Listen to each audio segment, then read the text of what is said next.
Dosanko Gyaru, algo así como Las Gal de Hokkaido son adorables, es una serie que llevo bastante tiempo siguiendo y que a estas alturas podría decir que se encuentra entre mis romances favoritos, pero que por ciertas circunstancias no es algo que podría recomendar a todo el mundo. Con su anime recién en emisión, me gustaría hablar un poco de este, su adaptación y ese arco que logró ensuciar lo que considera una serie demasiado buena en su momento y que apenas hasta ahora se ha recuperado en mi opinión. Un romance escolar de Gyarus, la serie protagoniza a Tsubasa Shiki, un muchacho de ciudad que se muda por razones personales a Hokkaido, una región del norte de Japón con todo lo que esto conlleva, climas fríos y muchachas con poca ropa en la calle. Bueno, esto último no es tan normal, y es lo que le da el título a la serie, conociendo a la heroína principal de esta, la Gyaru Fuyuki Minami. Veríamos a Shiki adaptándose a esta región tan diferente a la que está acostumbrado, mientras se enamora de una de 3 mujeres en esta nueva etapa de su vida. Menos un romance puro y más un harem, la serie sería buena de cierta forma por la forma en que balancea a las otras participantes, Akino Sayuri, una Gyaru gamer con inseguridad social y problemas de autoestima, y Natsukawa Rena, una senpai de la escuela a la que Fuyuki admira.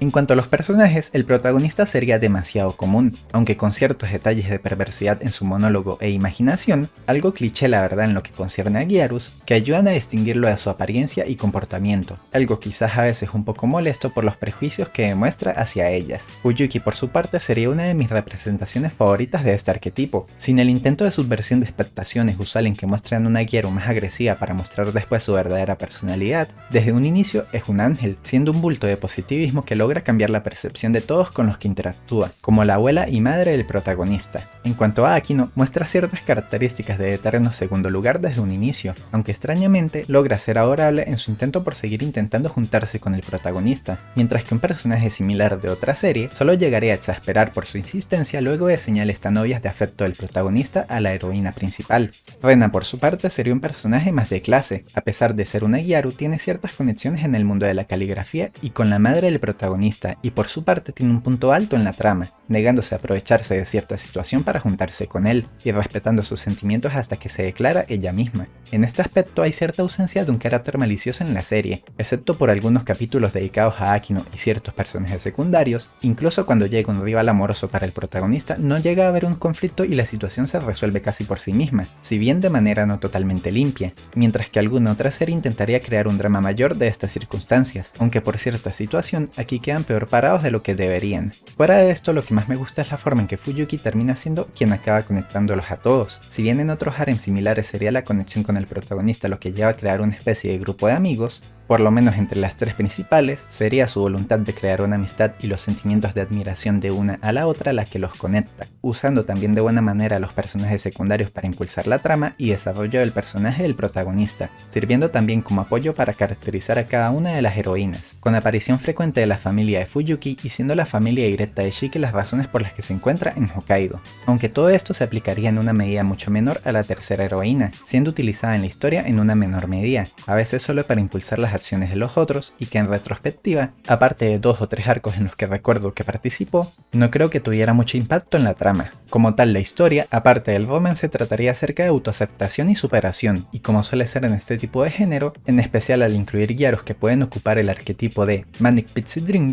el cómo las personalidades de ellas, en especial de Fuyuki, impulsan al protagonista a cambiar su forma de ser en lo que independización personal concierne, viviendo, por decirlo de alguna manera, sometido por su madre toda su vida, siendo su estancia en Hokkaido una separación necesaria para su crecimiento personal. El dibujo del manga sería muy bueno, con un fanservice para todas las heroínas que supera expectaciones, pero que no deja esa calidad solo para esos momentos, mostrando unos paneles hermosos para las escenas más emocionales de cada capítulo, sin mencionar el diseño de personajes y atuendos que aprovecha la subcultura a la que hace referencia, y como se ve en el primer episodio, sin importarles la situación atmosférica. En cuanto al anime, en el capítulo que ha salido he visto varios puntos a favor y en contra. Para empezar por lo positivo, introduce una escena final que si siguen haciéndolo, además de ser un bonus que no se dio en el manga con unos diálogos extra, con más caracterización y fanservice, podría servir también de reemplazo a los paneles iniciales de cada capítulo, ya que en el manga la historia sería prácticamente una guía de viajes de Hokkaido, cada introducción con un panel extra de fanservice y datos extra de la región, y que honestamente no serían muy fácil de adaptar, quizás solo con las usuales pantallas de comerciales. Algo extraño que noté sería que algunas escenas del primer episodio utilizan un efecto espejo en respecto a su homólogo el manga,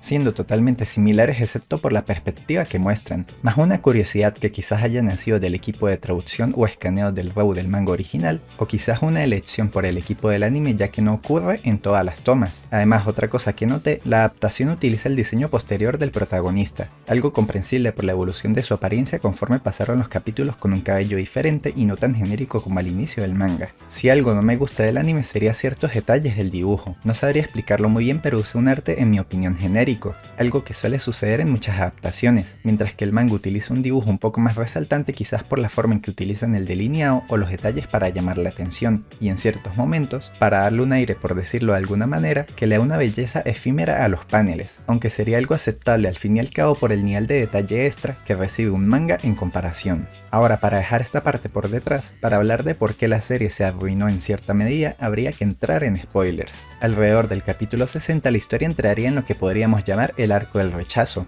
Aquí nuestro protagonista se declararía en una secuencia donde sería casi imposible ser rechazado, solo para hacernos un bait and switch de que lo fue, y después decirnos que no, sino que solo se confundió, en uno de los malentendidos más estúpidos que he visto para alargar un manga que sería digno de Kanoyo Karishimasu, solo porque Fuyuki no quiere responderle en el momento y le dice que espere un poco para aclarar las cosas con un amigo, y no lastimar a esa persona saliendo con alguien más cuando se le acaban de declarar. Honestamente la decisión moral, pero el prota no escucha nada de esto y entra en un pantallazo azul que solo lo deja escuchar "lo siento", cuando le habían dejado implícito que lo iban a aceptar después. Esto podría tener ciertas razones. La relación entre el protagonista y la heroína principal habría tenido un avance bastante obvio y rápido en la historia, y hasta este punto sería una clara ganadora del harem, pero el autor querría utilizar un juego de palabras con los nombres de cada una para darle un arco correspondiente a cada estación. Fuyuki significando árbol invernal, Aki no campo de otoño y Natsukawa río de verano, con Shiki significando 4 estaciones, utilizando el tiempo posterior a esta supuesta concesión rechazada para extender la historia y darle su tiempo individual a cada una con el protagonista, hasta llegar nuevamente al invierno y realizar una confesión mutua final con Fuyuki. Aparte de todo sería algo cómico que falte alguien para la primavera, pero bueno,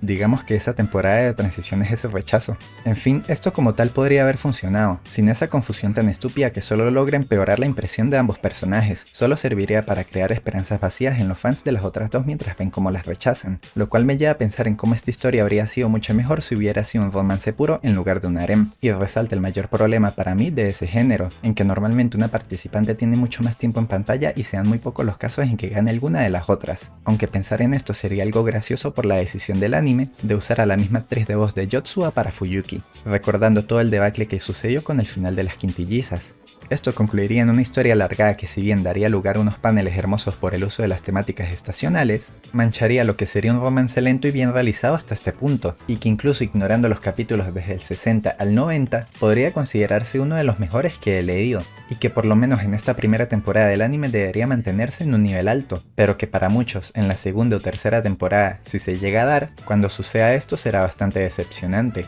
Aún así, en los capítulos actuales, dejando eso por detrás, volvería a encaminarse y utilizaría esos mismos elementos que apenas hicieron soportables los arcos anteriores para elevar las escenas actuales y manteniendo el desarrollo de personaje para el protagonista, aunque dejando abierto que otro drama utilicen para alargar después la historia. Creo que eso es todo lo que tengo para decir por ahora. Como tal, sí les recomendaría bastante el anime, pero advierto que deberían bajar las expectaciones para cuando termine la temporada. Espero que les haya gustado este video, nos vemos luego.